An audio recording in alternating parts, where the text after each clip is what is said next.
Working for you. A weekly talk radio program which highlights developments of national interest and the activities of your St. Kitts Nevis government. Join host Lesroy Williams as he presents news, views, reports, and interviews about everything regarding the activities of the Team Unity government and the building of our communities and the development of St. Kitts Nevis. Tune in and call in to interact with your government and share your views regarding the upward forward development of your community and our beautiful Twin Island Federation. Working for You is weekly, every Wednesday live from 1:30 p.m. to 3 p.m. on ZIZ Radio, Win FM, and Sugar City FM with rebroadcast on participating stations. Working for You. Good afternoon and we welcome you to Working for You. I am Lesroy Williams, your host. We thank you very much for tuning in to today's program. We appreciate the fact that you have joined us to listen today to a very lively discussion on a topic of interest to all of us, and that is national security.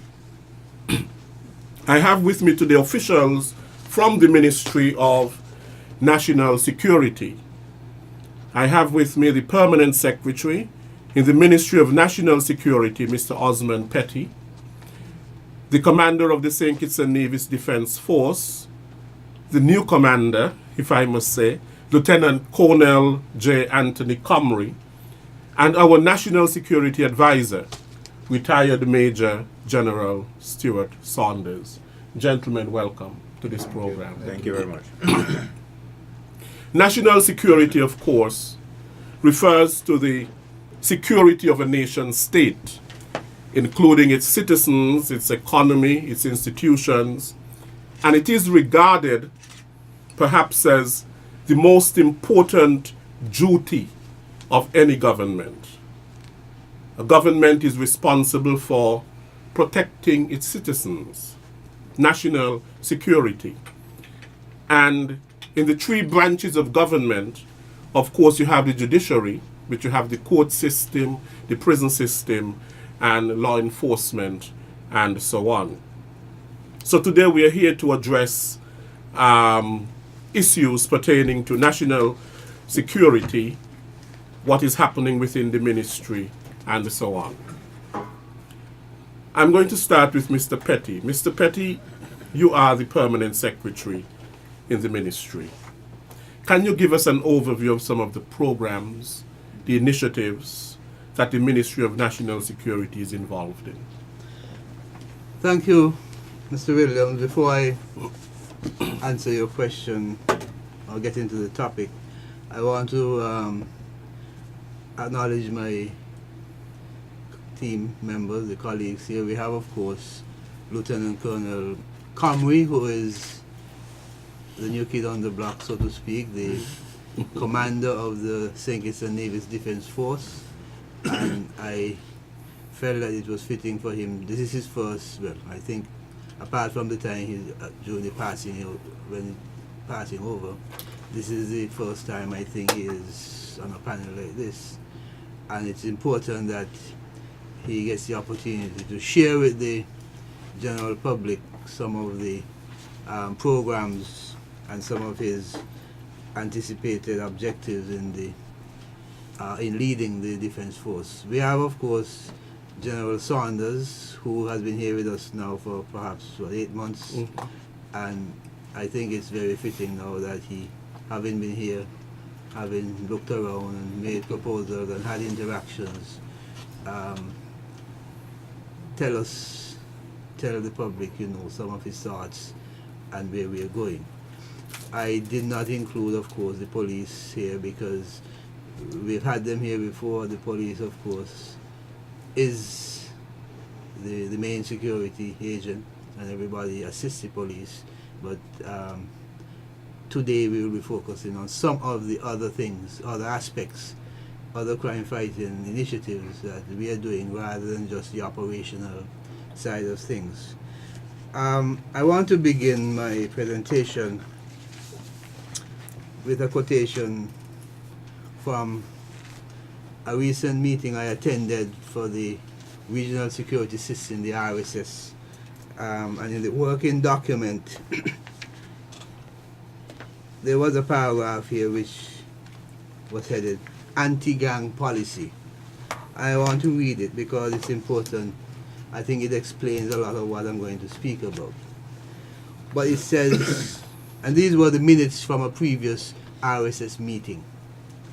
It says focus would be placed on early intervention strategies aimed at keeping children in schools and out of gangs. Emphasis would be placed on increasing youth and community resilience and the effective rehabilitation and reintegration of former offenders back into society.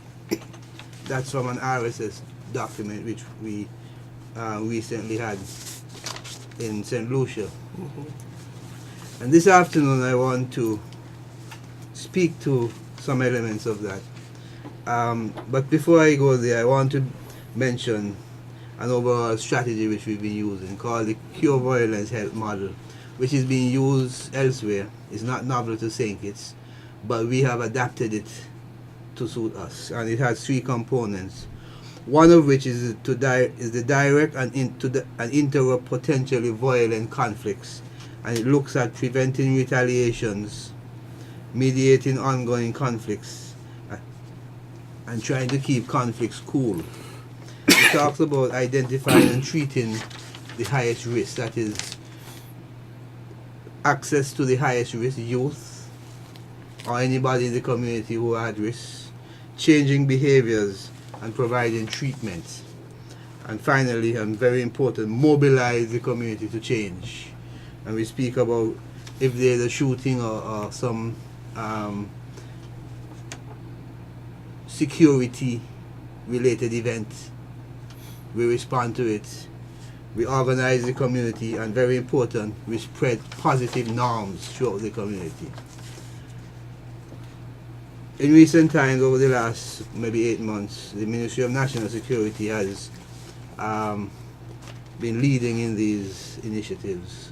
And I'm going to begin by outlining 3 of these initiatives, all of which have been led by Inspector Rosemary Isles Joseph, who has been seconded to the ministry for now about 8 months, working on these initiatives. And the first one is called community policing. A community policing team was established sometime around June last year. June, July, August, they would have been visible as they walked through communities around St. Kitts. The hurricanes of September last year interrupted the program, and after that we never really got back into full gear. We are about to fully mobilize this team again. Inspector Isles with about 9 professionally trained, experienced police officers who are going to be working the communities, working the hotspots, doing more than just, they're not going to be involved in searching for ganja and all of that stuff. They're going to be involved in building community relationships, talking to gang members, working with parents and people in the community to bring the police closer together with the community, as well, of course, solve crime if necessary and if possible, and prevent crime. And that is to develop trust. Develop trust in the community. Like, for instance, tomorrow the team goes to Nevis to begin to do some work, because this is the first time that they will be in Nevis, and so on.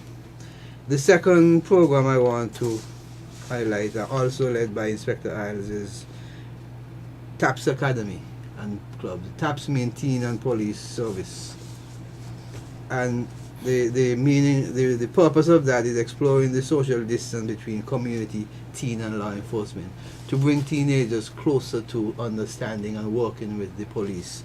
And we have 3 police officers who have been assigned full-time into schools, the secondary school, that is. 1 take on 2 secondary school for the week, and so this is their full-time job. And the modules which are taught include gangs and conflict resolution, bullying, team building, nutrition and fitness, safe driving, truancy, substance abuse, active shooter, human trafficking, and working with children in the high school on topics like these and others, to assist them in understanding the police, to address issues which the students themselves may raise, and to generally help them to cope with some of these situations. For example, the Major General have been talking about these students being taken into the prison Yes. to see what prison life is like, and so on. So that's a very important program which we continue to build. We have just launched it in Nevis this year for the first time. The third one, and I think this is the one which is most out front at the moment, is the formation of community youth groups, which Inspector Isles has been the founder and coordinator. I think in the last Independence Parade, the community saw Malfield Explorers, which is based around Molyneux and Phillips. And since that, we have launched in Shadwell. We have launched, about 2 weeks ago, we launched in St. Paul's. And next week, Thursday, we will launch in St. Peter's. 4 groups of children, teenagers. At the moment, then when we put all 4 of those groups together, we'll be over 300. And I want to read to you the objectives of those youth groups.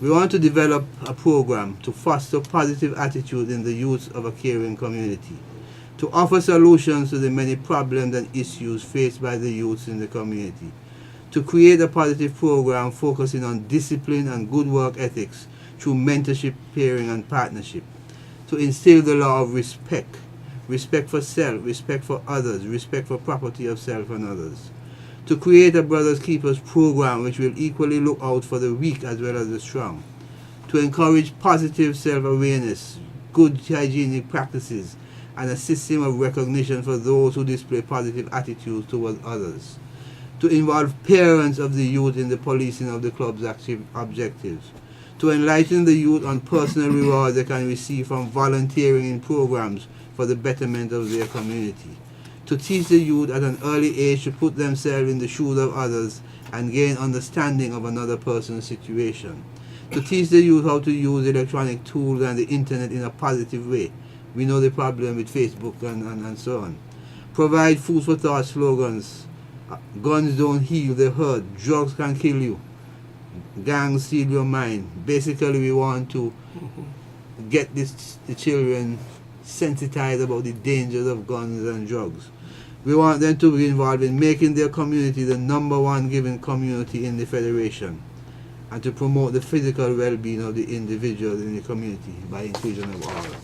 And the motto the pledge for this group is, these groups would be, I pledge that I will be a good citizen, to respect myself, others, and my country, to always put country above self, and to extend goodwill to all. That is the pledge which all of the Explorers groups will say, and which they live by. I want to say that parents are critical to the Explorers. The Explorer groups are about children and parents, because the parents have to be part of it. They must bring the children, not just send them.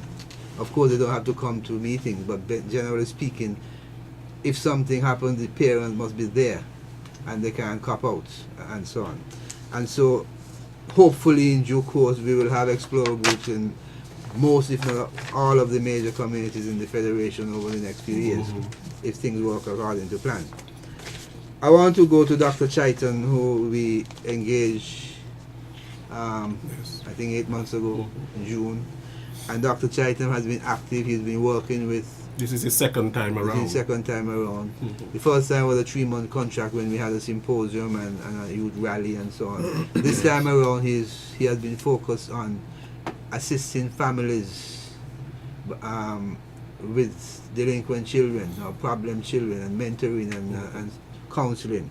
He's been working in all our primary school weekly, especially with grade 6 students, as we try to get them ready for transition into secondary schools. So he has a program with them because when you move from grade 6 into secondary, you move from being a senior to a junior, and it's not easy.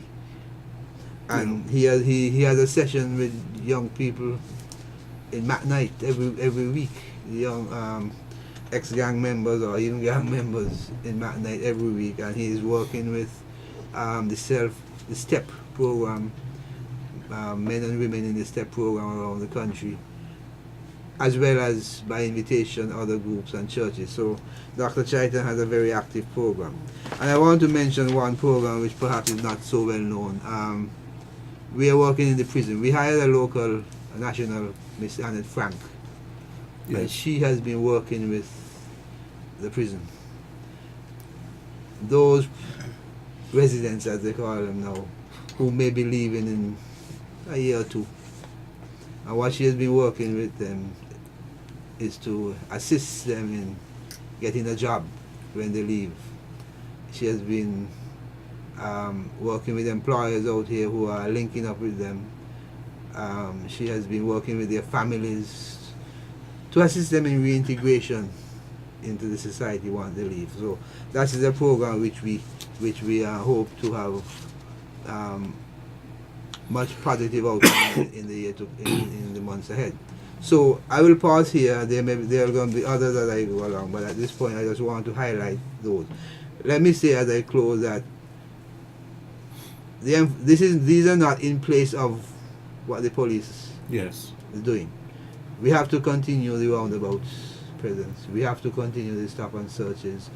We must be visible. And so this is not to say these are in place, but in my view at least, those are not going to remove the gangs.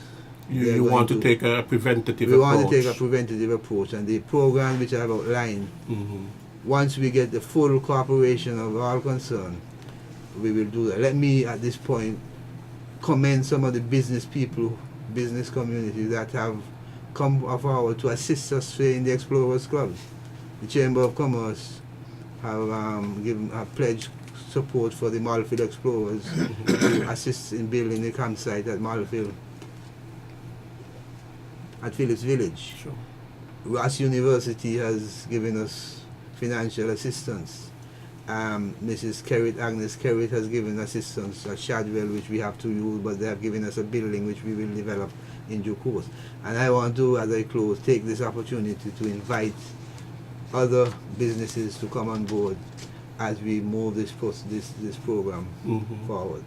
At this point, I want to ask, maybe let's say the National Security Advisor to... Sure. I have a question for him. And the question basically is that many people do not understand the role and the function of the National Security Advisor. Major Saunders, can you elucidate us on your role and function? Okay, Mr. Williams, let me start with that first. The duties of the National Security Advisor, or as I will abbreviate, the NSA. These are clearly tabled in the Constitution at Section 79. The National Security Advisor is the advisor on security matters to the Prime Minister. He advises and recommends on proposed strategies of national security, of a national security nature, and he contributes to the formulation of the national security policies. He serves on committees, commissions, boards, or authorities that deal with national security matters as directed by the Prime Minister. He advises on and assists with the planning and security arrangements that pertain to His Excellency the Governor General, for argument's sake, the Prime Minister himself, foreign and visiting dignitaries, and other persons that may require such arrangements from time to time. He advises and assists national law enforcement agencies in the strategic planning and operationalization of their national security responsibilities. He also coordinates the gathering, analysis, dissemination of information and intelligence on national security issues again, and also conducts regional and international liaisons in this regard. Of extreme importance is the fact that he conducts briefings of the National Defense Council, or provides briefings for the National Defense Council, and implements the National Defense Council policies that are related again to national security. So essentially is ensuring that national security plans and policies are meaningful, effective, and being implemented in accordance with what is required. Right? And I don't know if you want to go further into some of the issues or some of the things that have been ongoing Certainly. for quite some time. Okay. We have devised a number of what I should call initiatives. Perhaps the most important one concerns the formulation of a national security architecture. And this is a particular framework which is to be used by the government to actually ensure that it is able and capable of dealing with all the security issues and the threats in particular that confront the nation and also its interests, wherever those interests may be. Such a document, the National Security Architecture Framework it's called, was actually put before Cabinet late last year and approved. It involves a number of issues. Development of a national security strategy or policy, that is interchangeable these days, which itself entails a review of ministries, agencies, departments of government, development and implementation of pertinent social intervention policies and programs, development and implementation of effective and efficient management structures for delivery of social interventions at the national level, and of course providing training, education and development opportunities to enhance current law enforcement capacities. I can go into a bit more details on each of those areas for you. With regard to the national security strategy, there's a national security strategy formulation committee which is being put together at this particular moment in time, which will actually sit and deal with the formulation of that particular strategy. Once that document, so to speak, which I loosely term the Bible, right, of national security matters for St. Kitts and Nevis, once that is completed, it will be put before the Cabinet, who will approve or make whatever amendments that are necessary before putting it in, or operationalizing the document. It involves defining the responsibilities of ministries, agencies, institutions, and organizations. Of course, the first and foremost is the definition of all the threats that actually confront the state of St. Kitts and Nevis. Right? It also involves prioritizing the responsibilities for dealing with each of those threats and providing the linkages as far as, because no one entity is going to be capable of dealing with any particular threat. So it provides all the necessary linkages and degrees of responsibility. There's also the engagement of stakeholders, which is critical in the development process. Right? And these stakeholders are the public in general is of course the largest stakeholder, and there are other interested parties throughout the entire regime of setting up a national security strategy. And as I said before, we make submissions to the government for the acceptance and actioning of the proposed strategy once that is completed. The work of the formulation committee is likely to arrive at new roles and responsibilities for some ministries, the security forces, other agencies impacted, and institutions and organizations. And so essentially, because of that, it really defines the security strategy or the architecture for St. Kitts and Nevis.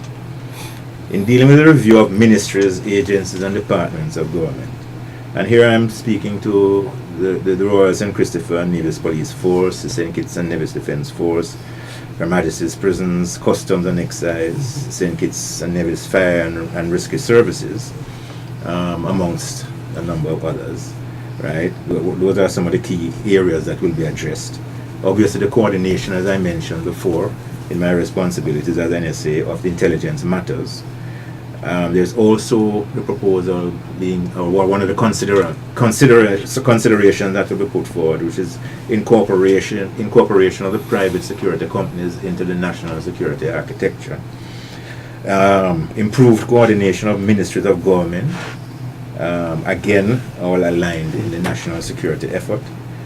and the development and proper management of government-approved national social intervention programs and policies to effectively address the social and psychological problems impacting society and to enhance the fight against crime, as the Permanent Secretary Mr. Petty was alluding to early on. And also, most importantly, proper resourcing and coordination of law enforcement efforts in the fight against crime. So those are basically some of the key areas that we look into. And I think most importantly, again, is to let people know what is the aim of this strategy or policy. We have to develop and be able to sustain a society that is safe, secure, and stable, with a high respect for law and order. That is foremost in the minds of everyone. We have to remove the profit from crime. That is critical. We have to develop and maintain an effective justice delivery system. We have to ensure policing by consent, meaning effective and efficient community policing regimes and practices. Dismantling of the gangs is critical. It's a critical achievement, which we are all working towards. We must protect the vulnerable by focusing especially on the at-risk population, right? And strengthening governance and attendant oversight structures and mechanisms to ensure that what we put in place is not only sustainable, but is being applied in the correct manner. Right? So essentially, in a nutshell, and I'll pause there unless you want me to go on. I'll pause there. We'll come back to you, Major Saunders. But Lieutenant Comrie, you have recently assumed the commandership of the St. Kitts and Nevis Defence Force. Could you tell us what is the role of the St. Kitts and Nevis Defence Force, and what is your vision for the institution? Thanks for having us. The role of the St. Kitts and Nevis Defence Force, first and foremost, is the defence of the state of St. Christopher and Nevis, and any other duties that the Defence Board may give it from time to time. My vision for the Defence Force is to make it the best little professional organization in the world. I know that may sound humongous task, but I believe I have the men and women who are very reliable and capable of having the Defence Force moving in that direction. The role of the Defence Force have for some time been misunderstood, particularly with the emerging responsibilities and current international, regional, and local threat to our security. Our roles are sometimes distinct, but must remain so. But where they overlap, our full support and expertise will be brought to bear. We have played and continue to play a critical role in the nation's development, and therefore there's no doubt that the security of the state is intertwined with the economic development, and to this regard, our support for the police will be unwavering. Okay. Now you speak about making the St. Kitts and Nevis Defence Force one of the best in the world. How? What is being done to build capacity to make this happen? We at the Defence Force see education as a precursor to excellence. As I mentioned in my taking over speech, at the Coast Guard, the officers have 80% has at least a first degree. And in my intention to build on that, we have an agreement or arrangement with the premier tertiary education system in the Federation, CFB, to have at least two scholarships annually.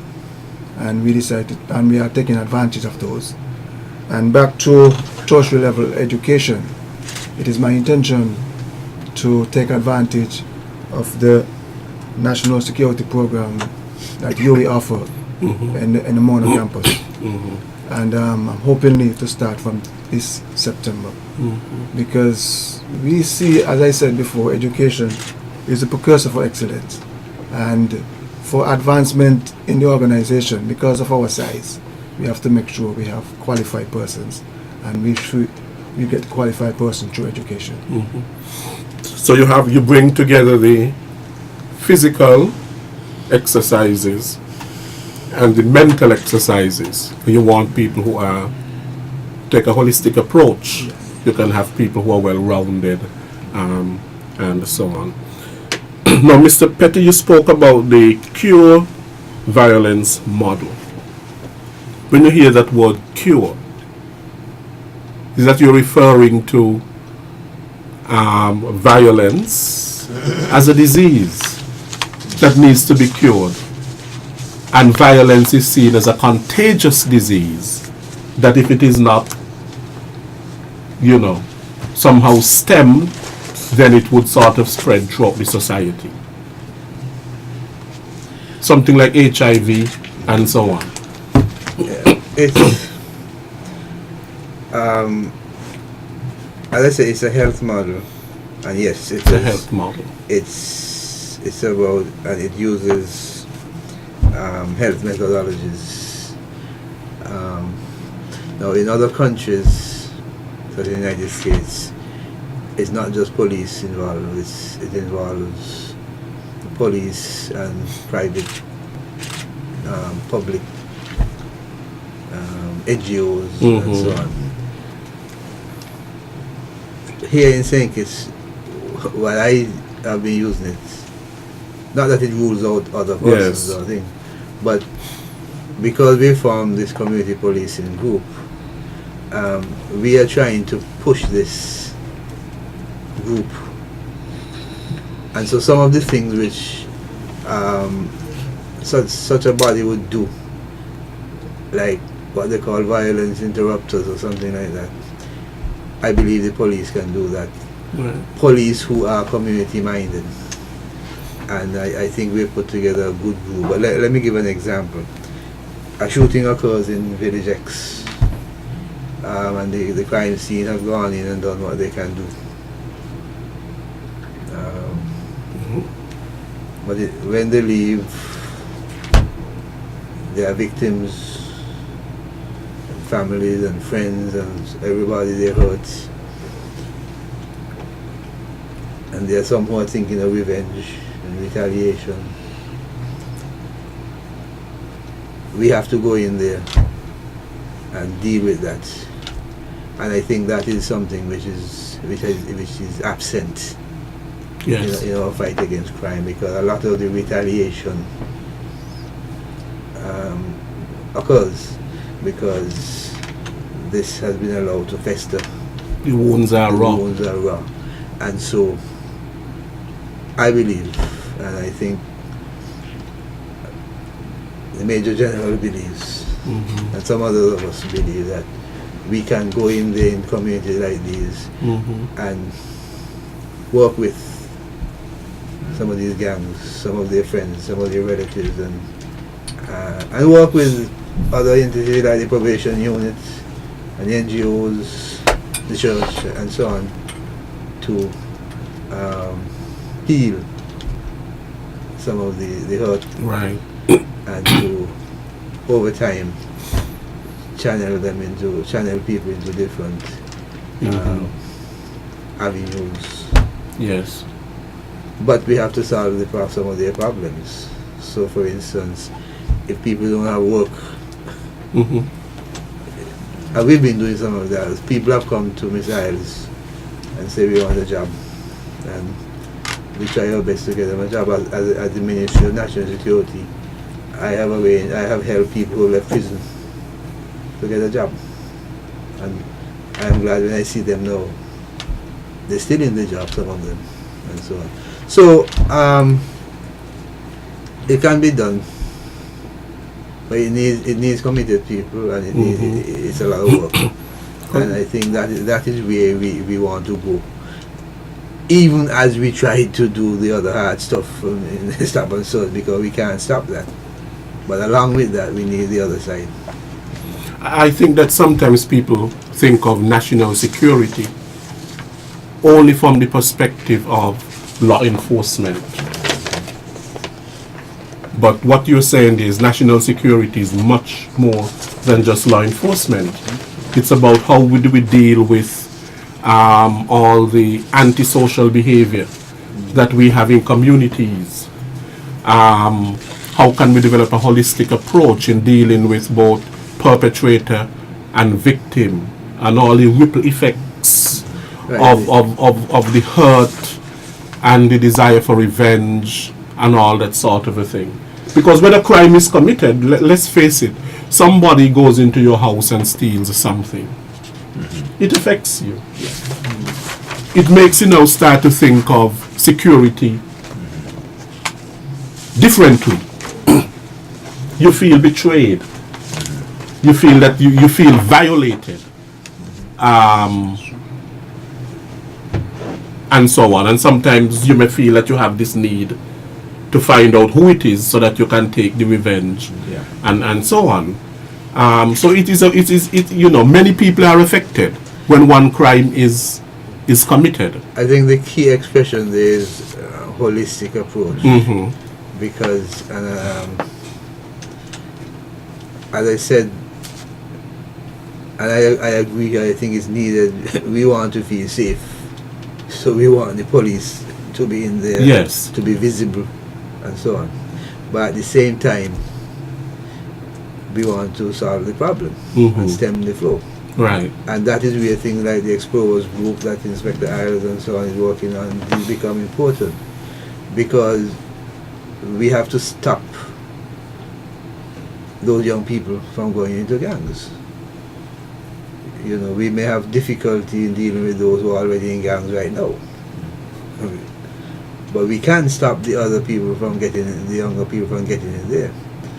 And there are many things happening in society which can easily put a 9 or 10-year-old into a gang if depending on the home environment. And so we need groups like the Explorers group to give some of these children a safe haven. And I think that is what has been lacking up to now. Yes. And that is where we are trying to bridge the gap. And that is where I think the Major General, when he speaks about management of social intervention, there are things happening. There are things happening in social development. The youth department have some things. We need to bring all of it together and into a properly managed program. Yeah, I know we take the approach of the gangs and looking at the gangs and so on, and we say that a lot of the gun violence stems from the gangs and so on. But there's a lot of crime taking place in our society Exactly. where people are not in gangs. Exactly, and that is what I'm saying. We have the gangs, but we have a lot of bad things to you that are happening in the homes, happening in the society, and It is not gang related. which are not gang related. And I'm saying we have to find a way of assisting those children when they find themselves in that situation. We were all appalled the other day with 2 boys beating a girl in Nevis. What I'm saying is that we need to bring up our children to say that that is an unacceptable behavior under any circumstances, and so on. And that is what we are trying to work on. So that is what I call a holistic approach to the fight against crime,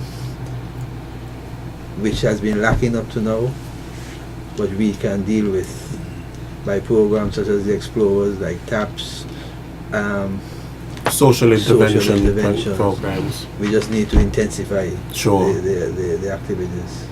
No, sure. Perhaps I Major can intervene Saunders. here to just elaborate a bit more on what Mr. Petty has been saying, on the whole question of the management of social intervention programs and policies. Again, it has to do with the same health epidemic type approach that Mr. Petty was mentioning. We have right now being considered by the ministry a social intervention management program, right, for managing the entire spectrum of social intervention activities across the Federation. And it basically has 3 or 4 important points. First of all, we try to establish the targeted areas. By what I mean by the targeted areas are schools, Yes. communities, gangs, incarcerated juveniles and adults, youth clubs, cadets, police, youth clubs, abused adults and children, Yes. persons on probation, ex-convicts, parenting requirements, school dropouts, dysfunctional communities. You know, that's just a few of the areas I'm talking about that it needs to focus on. Then once we know that those are the areas, we're now talking about establishing what are the root causes of the problems Sure, sure. in these particular targeted areas, right? And to implement appropriate programs and policies to deal with these particular issues. And so that requires research and key interventions, right? Which also involves not only new data, but the use of existing data to address the issues. Because you have to make sure that you implement proper policies, right? And then there's the delivery mechanisms, right, or methodologies. And this is where the holistic approach comes in, right? Because you have to bring in expertise. Mr. Petty mentioned the crime reduction specialist, Dr. Niels Chaitan, just to call an example. There has to be the involvement of government ministries, involvement of private sector, involvement of government agencies, obviously, religious bodies, Family. right? Families, communities, champions of youth organizations, foreign donor countries, right? Just to name some. But all of this now has to be managed properly. Because if you don't manage it properly, right, then you run a chance of increasing the negative problems rather than providing solutions, right, to correct the ills of society. Right? And what is being proposed in a nutshell actually is a national management committee which sits at the strategic levels and deals with the issues and goals and objectives that government wants to achieve and the types of policies that are to be implemented. And a national social intervention coordinating type committee is what I call it, which sees to the day-to-day running of the national social intervention programs and policies across the state. And I think once we put those in place, we'll have that holistic approach, as P.S. Petty was saying, that will make it a far better engagement of the problem, right, to provide the solutions that the government desires. So it's all these social institutions Yes. really working together. Yeah. But there's an element Mr. Petty mentioned that is very important, the community policing.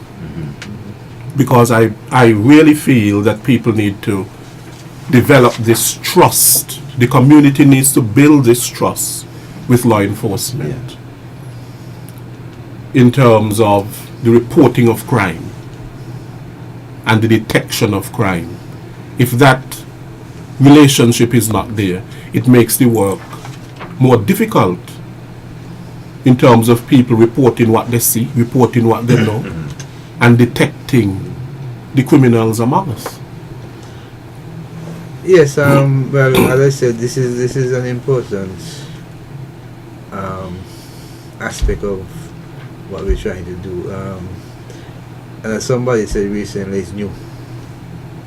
And so everything that is new, when something is new, it needs convincing people and bringing everybody on board. But it is something which I personally have been pushing and will continue to push. But I think it's critically important now because the homicides and the other types of crime are out there. And I've been pushing for more patrols. Yes. Foot patrols, I mean, people, police, going into the community and actually engaging, developing, as you said, trust, and people developing confidence in talking to the police and so on. As the Major General says, saying is still a place where people still trust police a bit, you know.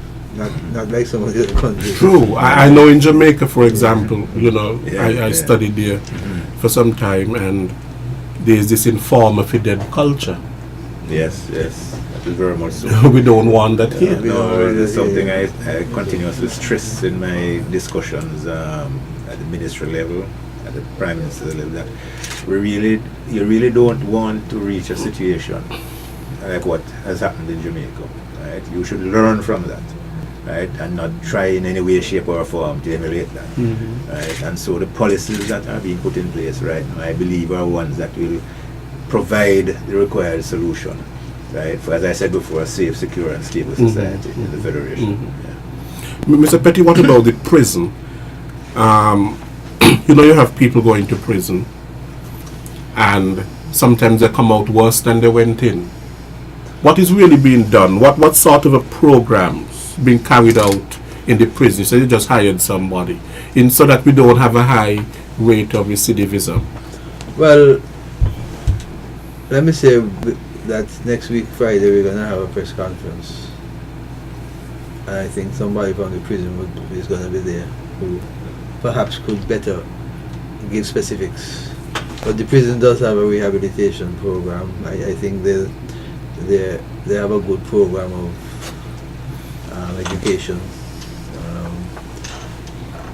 As I said, we have hired Ms. Frank, who is working with prisoners, residents, and their families and employers, so that when they leave, they don't go back because they have a job.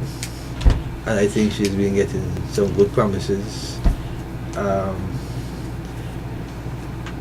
I do know there's some other type of non-governmental interventions from the churches and so on. There's quite a bit of rehabilitation taking place. I am not sure we've reached the point yet though where we have rehabilitation which is specific to the problem you had when you went in. For instance, if you were a drug addict, or you went in there because you sold drugs or something, I don't know if we have rehabilitation will deal with that specific problem. I think those are things which have to be worked on. But general rehabilitation programs and legislation is being considered in terms of alternative sentences and so on, because sometimes you steal a tin of beef or something and they put you in jail. I don't know if that is the best way, you know. True. So there may be other ways of dealing with some of these issues. So there's much work going on, but I would prefer to leave that question to somebody from the prison who perhaps can give a bit more of. Sure, because there has been some concern, because you know sometimes people go into the prison and you would think that the prison is a place where you escape a culture of violence, and then you're hearing about violence in the prison. So it tells me that there needs to be some work really to be done. There's quite a lot of work to be done, but I think part of the problem, of course, is the cramped environment. We are working on a new prison, which would lend itself to more space for one, more programs and so on. But within the limitations of what they have, there are programs taking place, which in due course should result in people, you know, getting the necessary help they need, so that when they leave, they can be channeled into more productive activities rather than going back in. That is what we're working on right now. Okay. Lieutenant Comrie, some people see the Defense Force basically as the eradicator of weed and you know, and so on. But your role is much more than that. You play a collaborative role with the police. Can you emphasize on that? Well, one of our mandates is in support of the civil power. And we've been doing that for some time now. We supported the police in Keon. We have been on the ground in Keon for over a year now. Also, we now have a new initiative in District B, where we have soldiers patrol alongside the police in Sandy Point and St. Paul's. And we have soldiers in Nevis for over 12 months now. So we also have soldiers attached to the SSU. So there's more soldiers presence. And back to the eradication, that yes, we do plenty of that. And I could tell you, so far for the year, we would have uprooted over 40,000 plants. So we've been doing our effort in that. We had a good effort in that as well. But as I said before, our support to the police. I don't want to be biased because I was a former police officer, but it's unwavering. We will be there with the police, shoulder to shoulder. Sure. Now St. Kitts and Nevis will hold Trade Winds 2018. Well, this year. Could you tell us some more about this and the plans and the preparation for the hosting of this event? Trade Winds is a annual exercise sponsored by United States Outcome, and it includes all the countries in the southern hemisphere. For us in St. Kitts, it will be the second time in about 3 years. We held it in 2015, and so it is not new to us. We had a little experience in 2015, so plans are on board. Actually, we're supposed to be holding the final planning conference here in this month. I think about mid this month. Preparation is ongoing. I think the only issue we have is a budget that would have been submitted, and we are waiting on final words in that. But we expect to see up to 1,000 troops on the island. So in the short some advertisement in terms of sensitizing the public to soldiers behind the ground. Sure. We also want to use their presence back to what you said before, to help in the eradication. So we'll probably have one day when we do an exercise and it will include eradication. So we plan to capitalize on their presence here as well. Okay.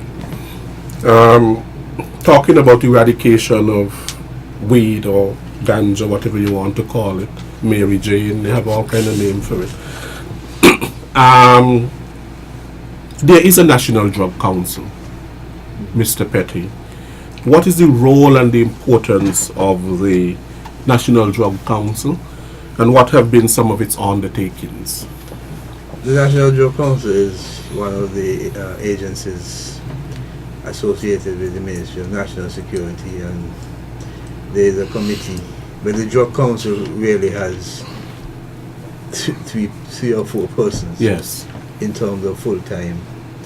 But the Drug Council itself is made up of representatives from almost every government ministry and some NGOs and so on. And their role really is to advise the ministry and government on matters relating to drugs. They have done research, and not only hard drugs, they've done research on the use of alcohol in schools and so on, working with the OAS. I think they have even submitted proposals about tobacco use and things like those, which some people have been saying should be banned or something. We haven't got there yet, but certainly it's been part of the discussion.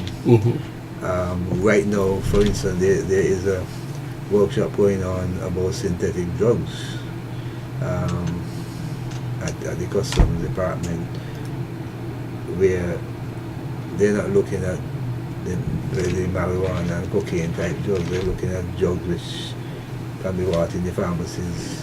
Now there's synthetic marijuana. Yeah. And so basically, we hired a drug prevention officer as a new entity to work with the Drug Council, Nital. He works with the Drug Council with young people. So the National Drug Council is a very important agency in the department, and it really looks at research, developmental work, their workshops, and the people have been trained, counselors have been trained to deal with drug-related problems. I think it's even incorporated or something to deal with persons who have been who have been involved in substance abuse and need treatment and so on. So there are about nearly 40 something of them who have had training to deal Okay, with so prevention and treatment. prevention, So treatment, of drugs. research. Right. Yeah. But what is the nexus between the involvement in drugs and crime? We are talking here national security. Well, what I would say is, and these are things which are in the public domain. The police, I can say generally, the police have said that much of the crime is related to use of ganja or drug-related activities. People stealing drugs or selling drugs and not producing the money or something. Firearms, of course, is known. When we have meeting regionally, the JRCC, CARICOM impacts, their research suggests that firearms accompany drugs. So almost every time you have an intercept of a vessel with drugs, there's a firearm somewhere around. So, the research from the police suggests that there is a link Between drugs between and drugs guns and crime. and drugs. So It's a mix. it's a mix. You mentioned something interesting, Major Saunders. You spoke about removing the profit from crime. Yeah. And if you remove the profit from crime, it might reduce crime. Well, it ought to reduce crime. Now, some people say that in terms of the drugs, if you remove the profit from it, then it lessens the problem. Because while you might go about eradicating weed,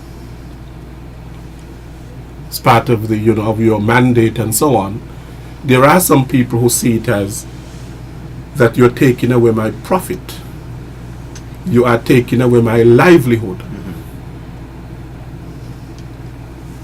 And you're quite right about that.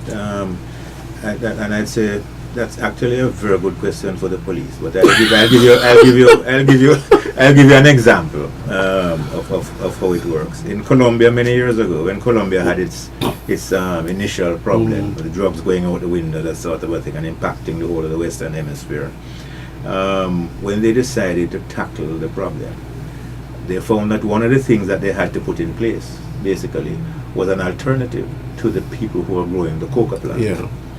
Right? The same thing has worked elsewhere in the world. Now, the thing is that we have to carry out the necessary studies here and research to find out what jobs could be created that would be far better for these people, or cause them to turn away from growing these drugs to growing something that is far more productive and contributory to the society. Sure. Right? And once we can come up with that, and I'm just using that as one example, then you have a chance, of really removing the profit from crime and profiting on more legal stuff. Yes, sure. Okay. We have to go to the phone lines, gentlemen, and I'm sure there are people who want to call in. So we'll give them the chance to.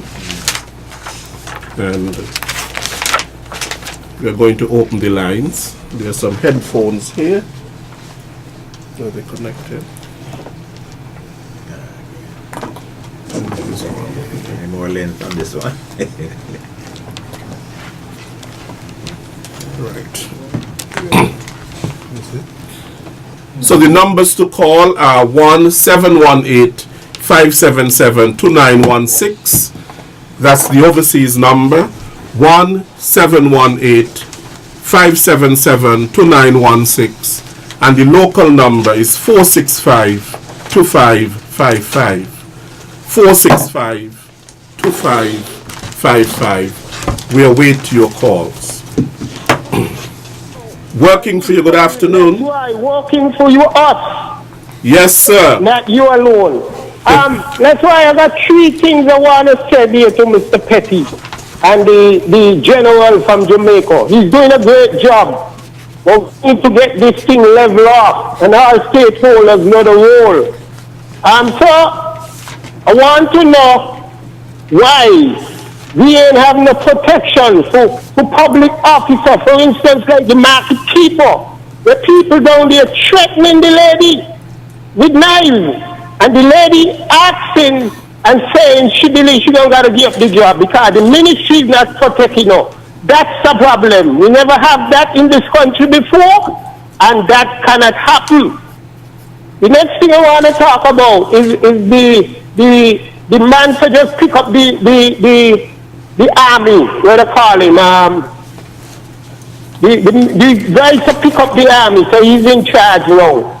You got in the exercise here. I hope we see we two Coast Guard and display out in Bastia Harbour.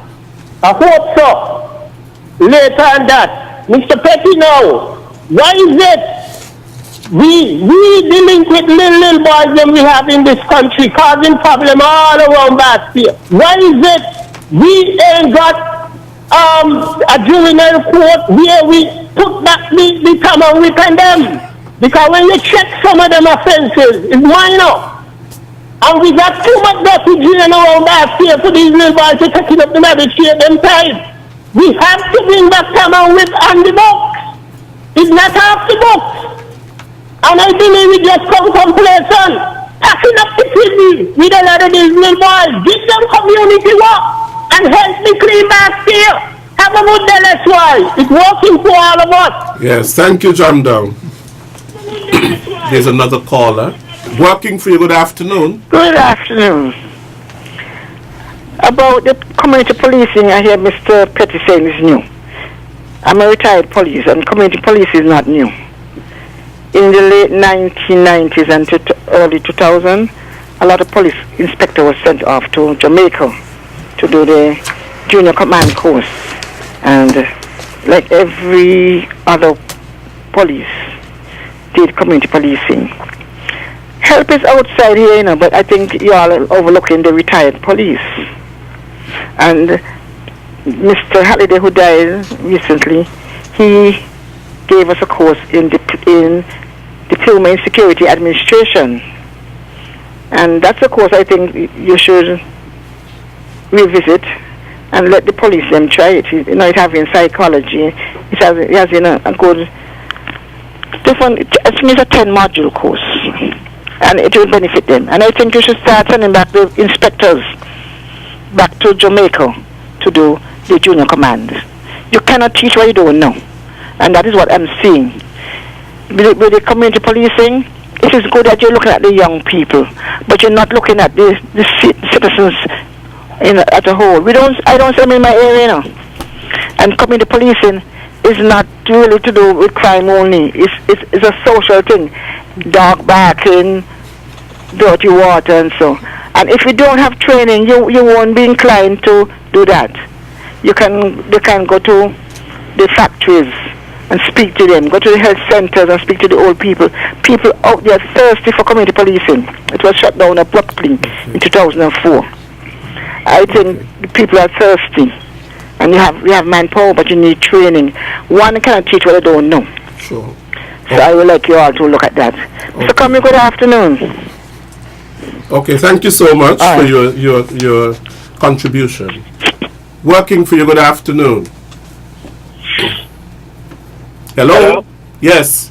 Yeah, good afternoon to you, Mr. Williams, and good afternoon to the Major D, and good afternoon to the PSD, and good afternoon to the Colonel D. I want to mention something here this afternoon, because in terms of dealing with crime, in terms of going forward in the future, whether it's 10, 15 years from now, I want to know if we're going to have the same people responding to crime in the town, responding to crime in the countryside.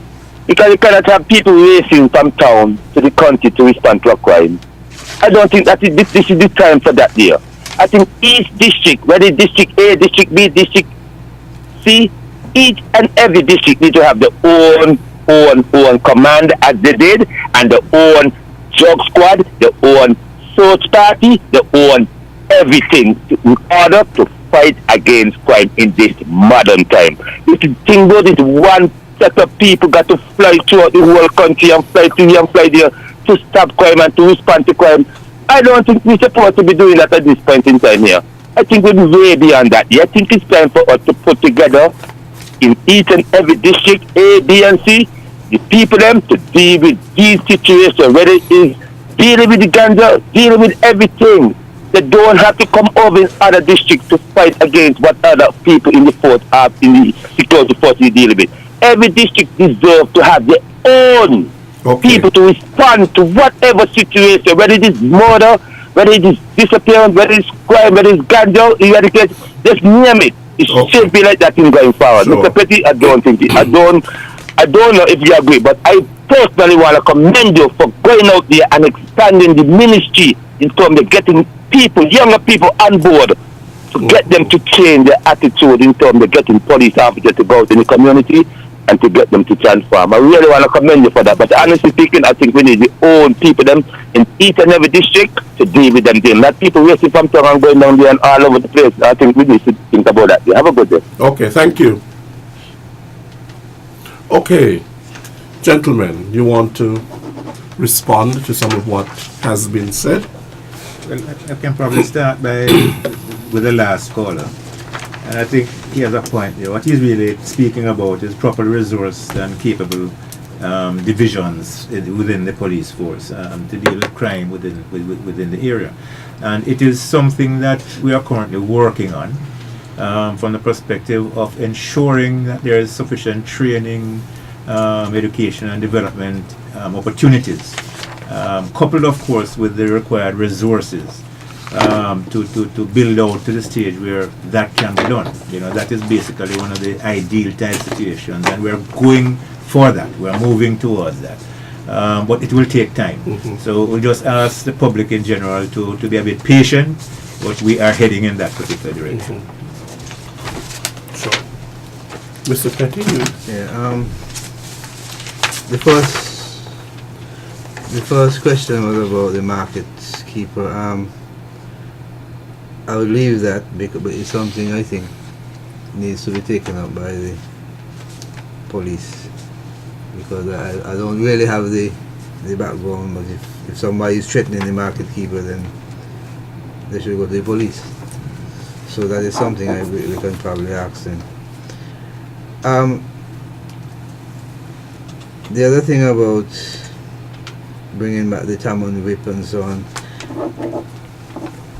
I think the problem is we're sometimes constrained with international laws and so on, which restrict the kind of thing you can do to young people. And so I agree with community work and things like those, but I believe we're going to have to be a little careful in terms of bringing back the whip and things like those.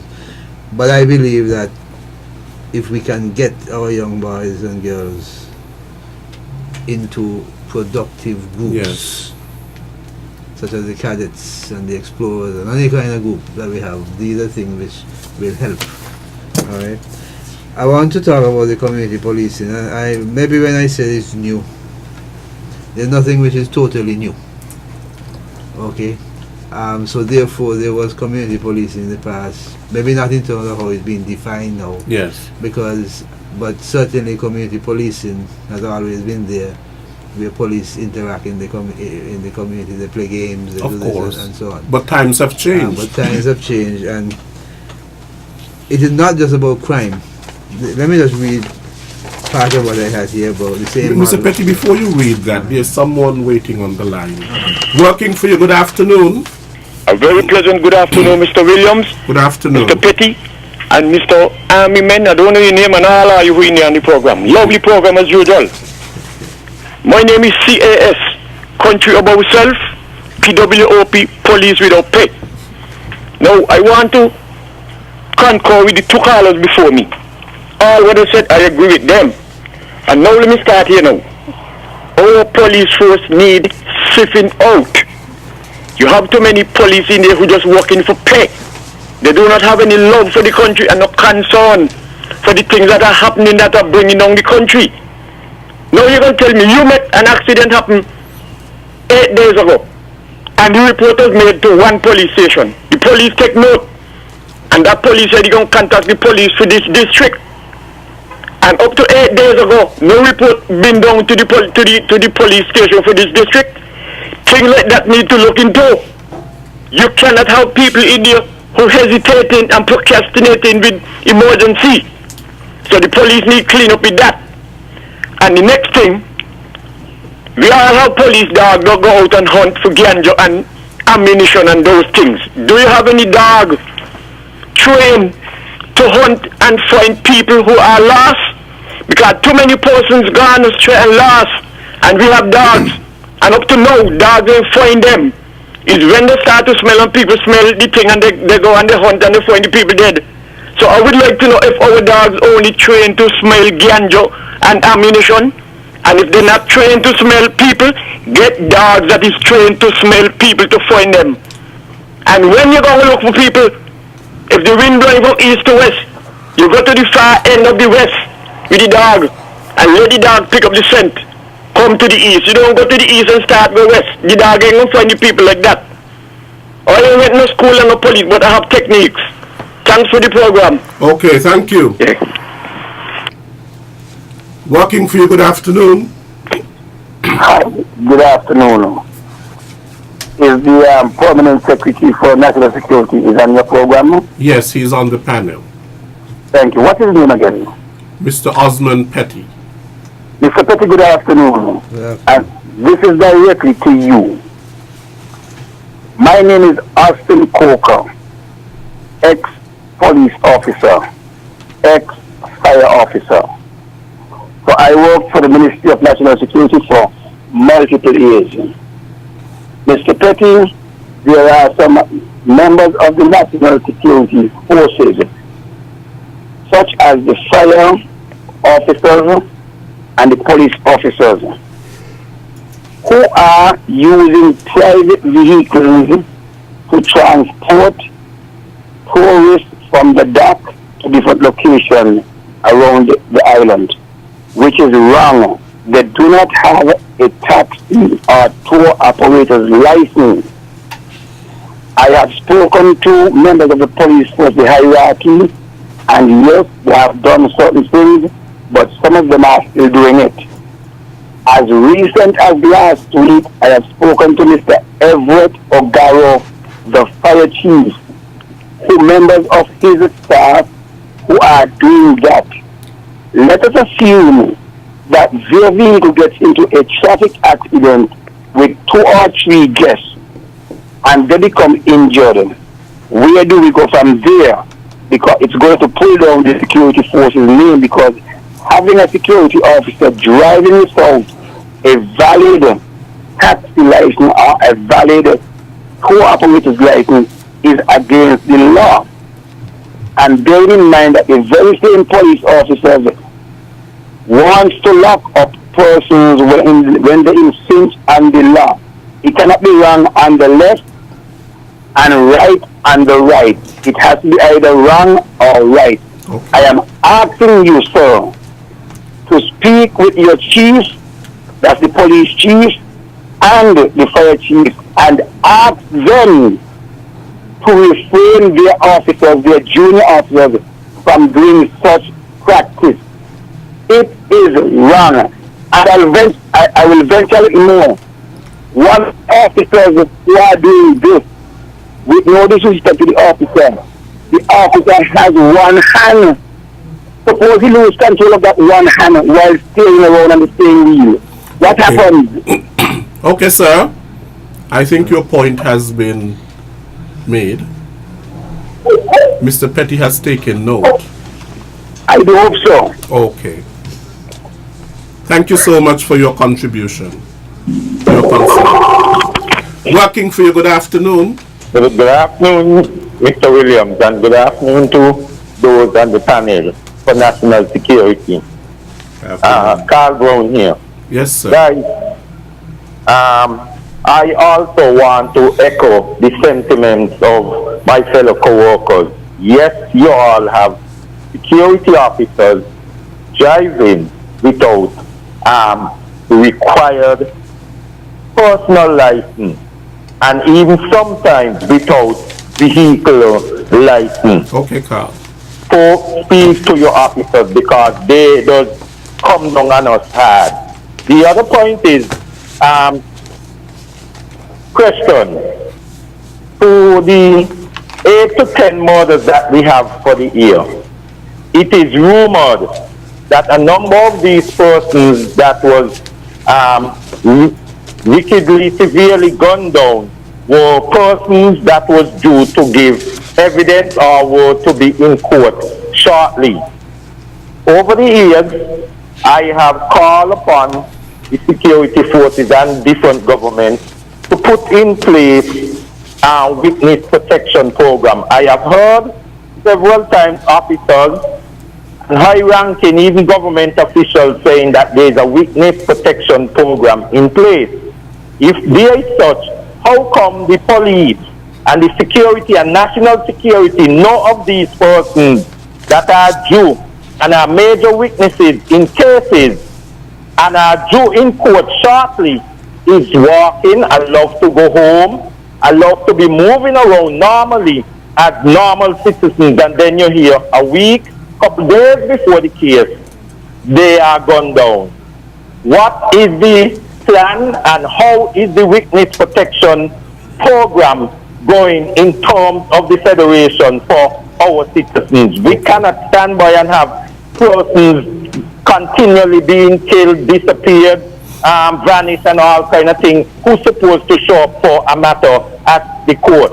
Okay, Carl, thank you. Good. Mr. Petty, you have a lot there. You were speaking about the community policing before. Quickly run on these. The community policing that we're talking about, I agree with the caller, is not just about crime. Because the health model that I brought, there's a strong social element. Yes. Where they interact with, I mentioned about people who don't have work, but it could be, once they interact with people in the society, they will try to bring it to the attention of people who could help. Mm-hmm. I did mention that we are linking with the probation unit, the youth department, whoever can help. Training is important, yes. I can't speak about the course that she spoke about. I'll have to ask whether that's still good. But sure.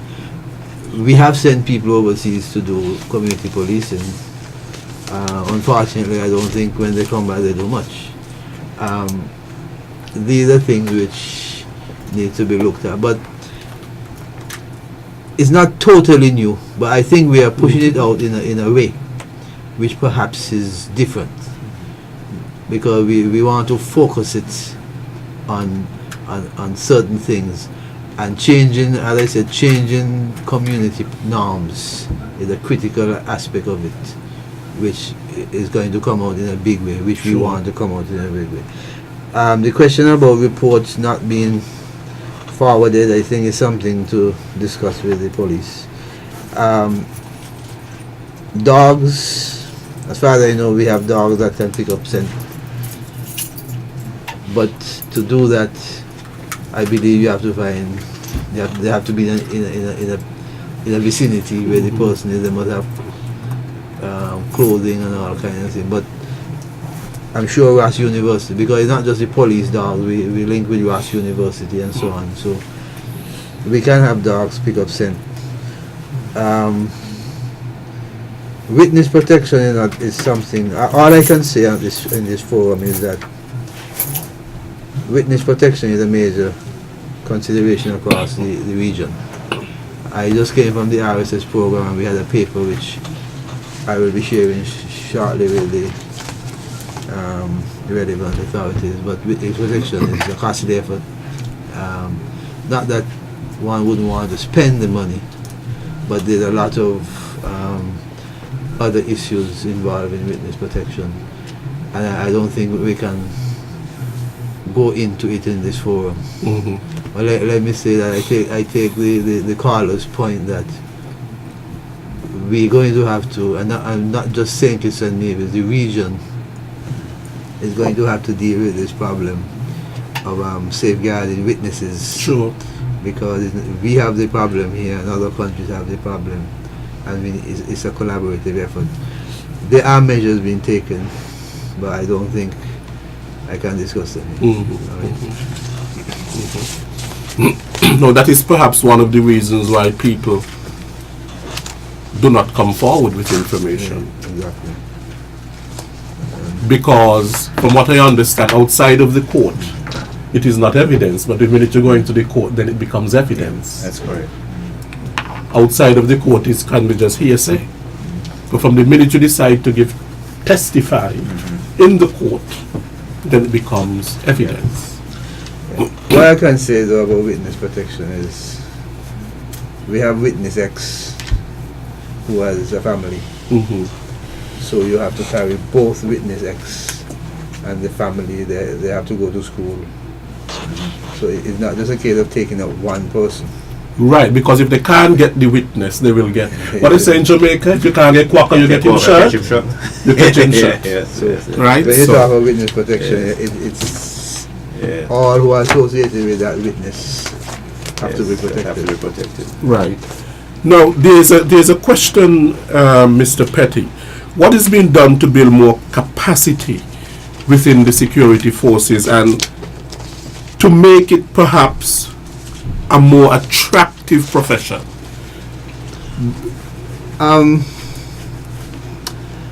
Because we need more police. Well, I think the qualification, there's an attempt to get persons who are more qualified.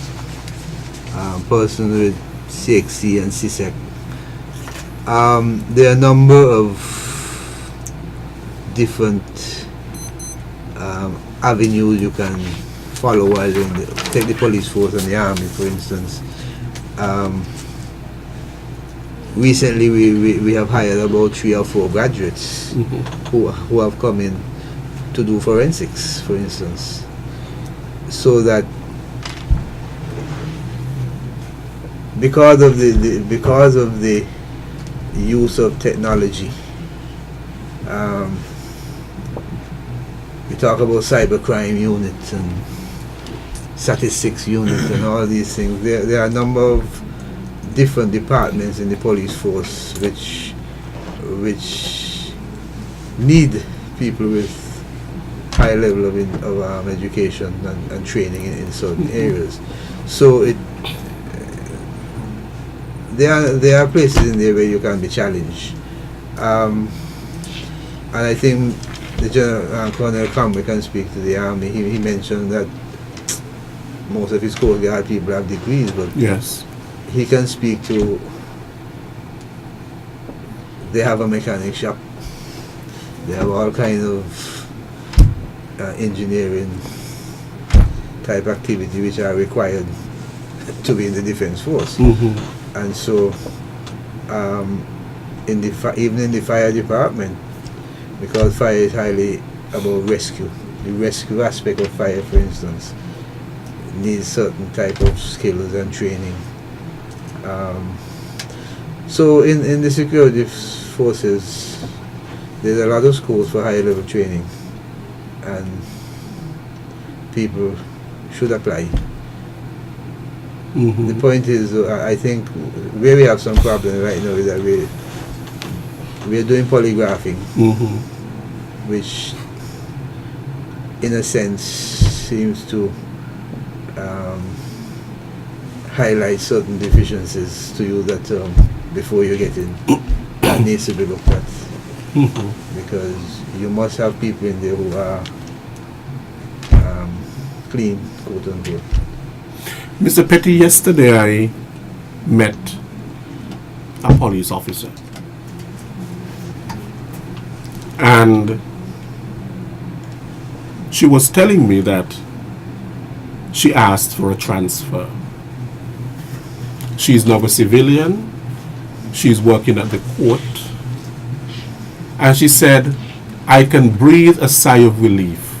It feels as though 1,000 pounds have been lifted from my shoulders.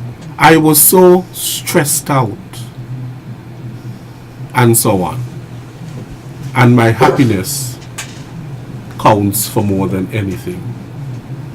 What is really being done for those officers who are perhaps stressed out,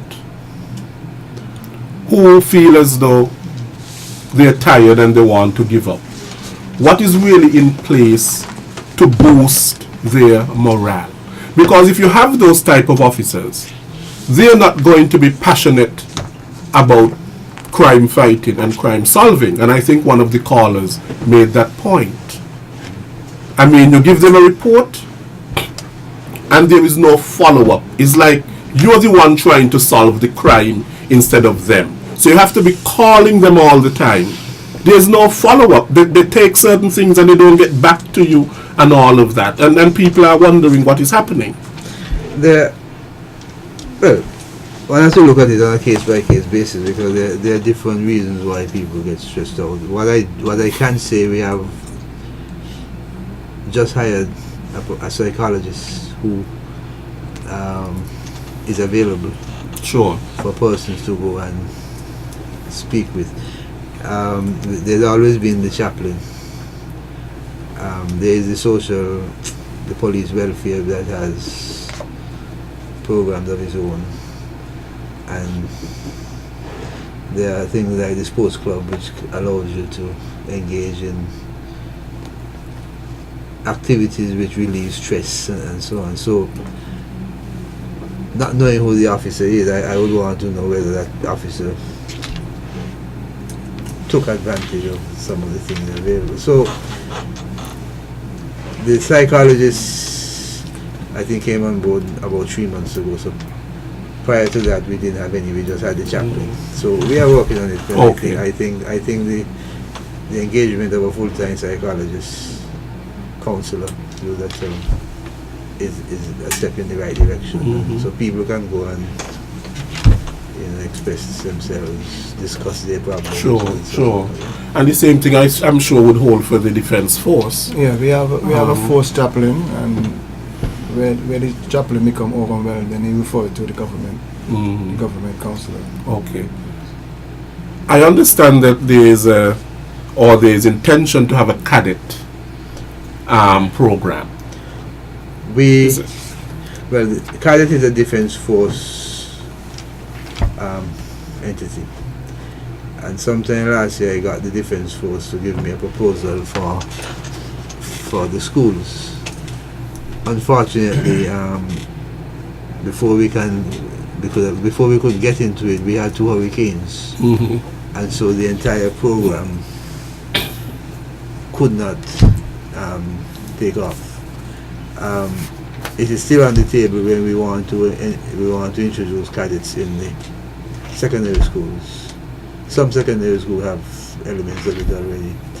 The issue really whether it's going to be a compulsory thing for first and second farmers or voluntary. So those are the issues, and there are cost implications whichever way you go. But I think that cadets is something which we're committed to introducing in the schools, to add to the small number that we have right there, which are from the Defence Force. As a matter of fact, some schools have cadets who are going to be, or who will be, the instructors, and the other instructors will come from the Defence Force, and so on. So these are things which we will be working on. Right. Okay. Let me add something to that. Our intention is to have 3 companies of cadets.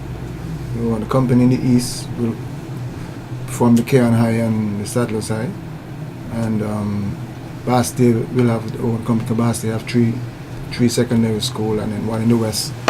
We have Sandy Point and Virchiles. At present, we have identified contact person in the school. So as we move forward, we will have soldiers initially go into the schools and speak to interesting persons.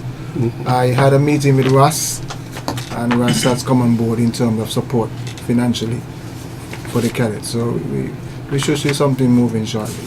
Okay. I understand too that there's an Israeli training program. Mr. Petty, you can tell us, or Major Saunders. It's part of trying to build capacities in the whole national security architecture. And so later this month, there'll be a course run in country on management and crisis management and national security, or national security and crisis management it's called, which will, if I remember correctly, involve somewhat 30 or so people at the middle to executive management level right across the board. It's not just police alone, it's also from the military, from various fire services, persons from the ministry, the relevant ministries and that sort of a thing. What we want to do is to get people more attuned in exactly what national security is all about, and not only that, but what are their responsibilities in all of this mix.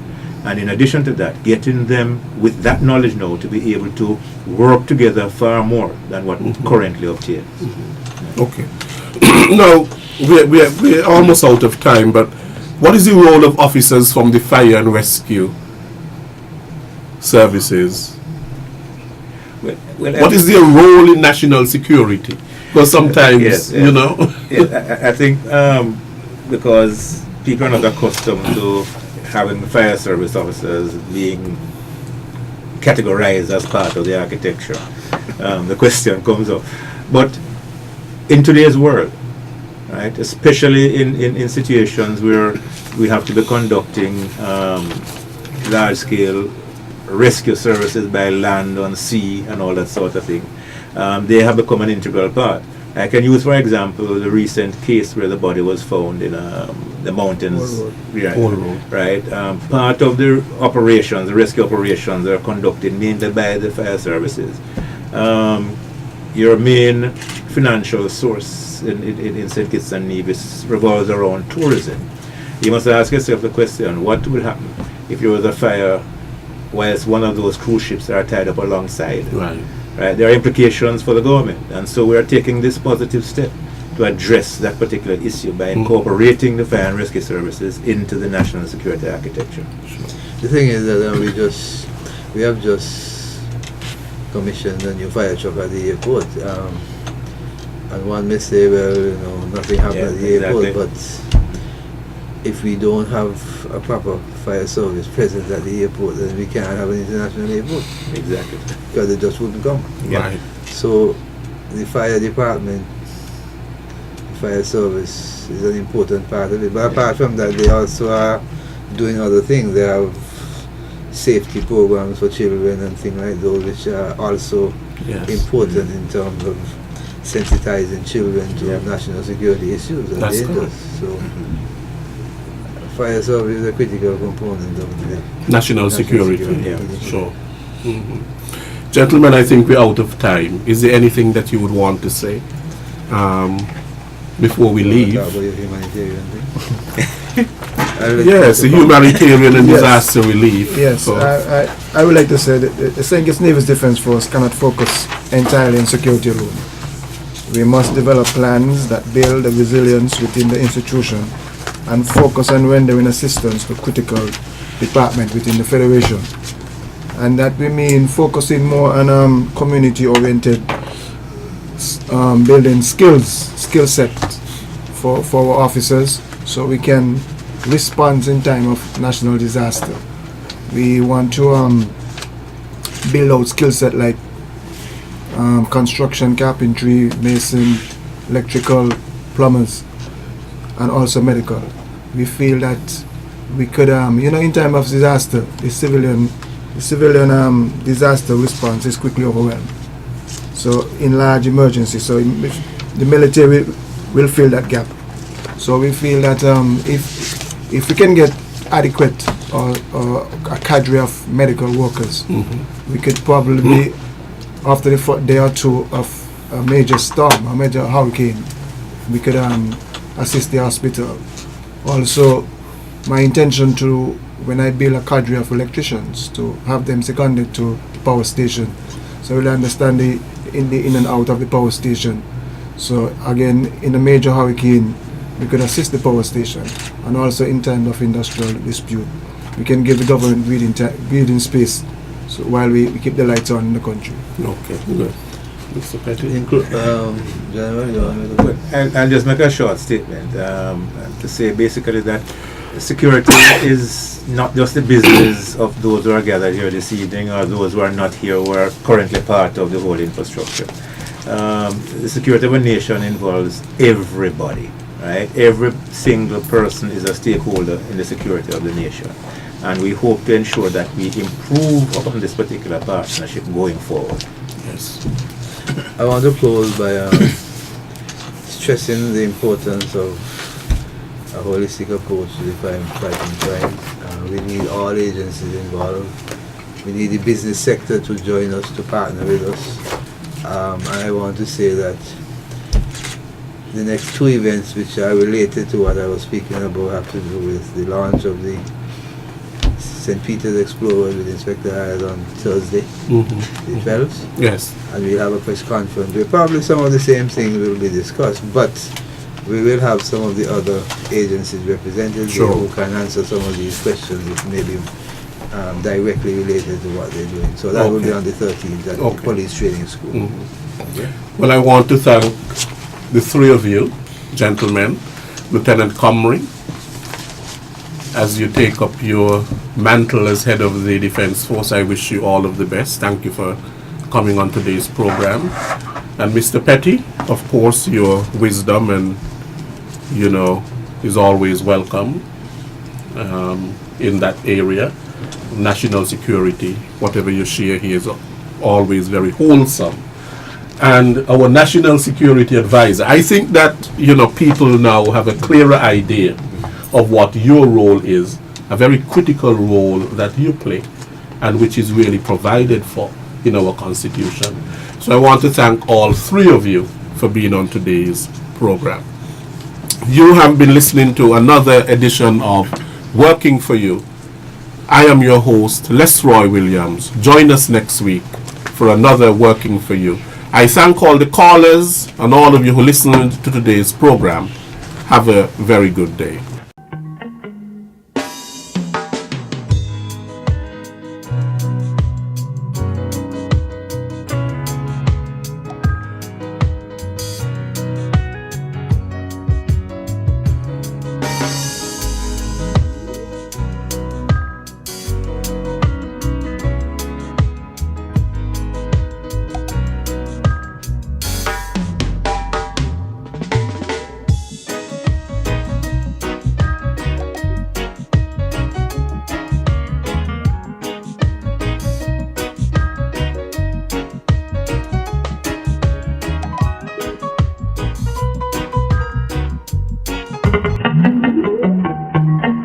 Working for you. A weekly talk radio program which highlights developments of national interest and the activities of your St. Kitts Nevis government. Join host Les Roy Williams as he presents news, views, reports, and interviews about everything regarding the activities of the Team Unity government and the building of our communities and the development of St. Kitts Nevis. Tune in and call in to interact with your government and share your views regarding the upward forward development of your community and our beautiful Twin Island Federation. Working for You is weekly, every Wednesday live from 1:30 p.m. to 3 p.m. on ZIZ Radio, Win FM, and Sugar City FM with rebroadcast on participating stations. Working for You.